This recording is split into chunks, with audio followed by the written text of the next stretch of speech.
Samuel Olivier est avec nous pour les sports dans le journal de 8h. Tous les jours, on a vu Samuel, les violences tout à l'heure entre jeunes qui jouent au football. Alors vous allez nous montrer un tournoi de football qui s'est passé à la plage et heureusement il n'y a pas eu de violence, il n'y a eu que des rires et vous avez passé un super week-end.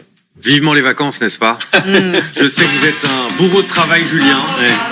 Mais c'est vrai que voilà, mais quand on a envie de mettre les lunettes de soleil à la crème solaire. Oui, cette petite musique, le soleil qui tape fort, on met de la crème, n'est-ce pas, docteur? On n'est pas des saucisses. On n'est pas des saucisses. Le sable chaud, le bruit des vagues, le sorbet citron qui rafraîchit, la petite musique au loin. Et puis là-bas, le terrain de football, le terrain de beach soccer. Vous n'êtes pas à Copacabana, mais à Saint-Jean-de-Mont ce matin. C'est un peu moins exotique, mais c'est encore mieux. C'est au moins tout aussi sympa. C'est ici que se tient le plus grand tournoi de jeunes footballeurs au monde. Alors je vous préviens, si vous avez du mal à gérer votre gamin pendant les vacances, là ils sont 5000 enfants de la région entre 7 et 8 ans. Ouais, ça fait un peu de bruit sans doute. C'était ce week-end.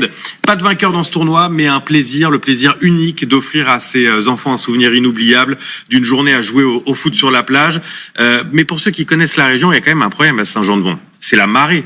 Ouais. Il faut s'organiser. En conséquence, tout cela vous est expliqué dans ce reportage Télématin. On part à la plage. Bienvenue pour cette 18e édition de Foot Océane. C'est le plus grand rassemblement de jeunes footballeurs au monde.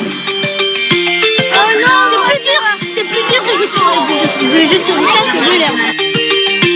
Nous sommes assujettis à la marée et pendant ce laps de temps, il faut que on fasse jouer tous ces jeunes sur 200 terrains et donc il y a 2500 qui jouent, 2500 qui regardent. Il y a 3 matchs de 20 minutes. 3 matchs de 20 minutes. Alors surtout amusez-vous. Ok ?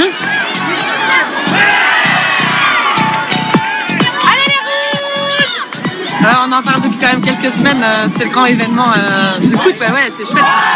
Il fait pas trop chaud et ça marche. Alors là, c'est top. Je le connaissais particulièrement parce que moi aussi je joue au football et puis j'ai eu l'occasion de le faire en 97. Donc c'est vrai que c'est rigolo maintenant de pouvoir partager ça avec mon fils qui vient le faire 20 ans plus tard, donc c'est plutôt chouette. C'est bien, un peu trop de sable mais c'est bien. On faisait des passes, on dégageait et puis on marquait des buts.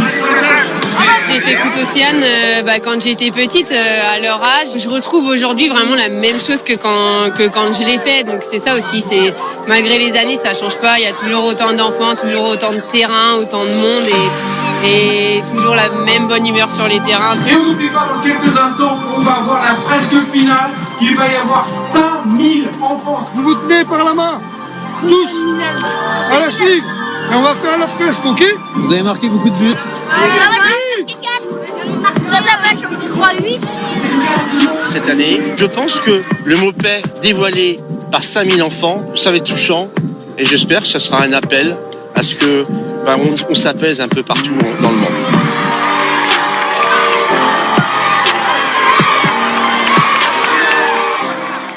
Ce n'est pas seulement un tournoi de foot, c'est aussi une façon de faire passer des messages. Et je note l'interview d'Elie. Il y a un peu trop de sable, mais c'est bien. C'est toujours le problème à la plage. Voilà. Ça donne envie de partir en vacances. Tu parles évidemment. Avec 5000 enfants. Merci.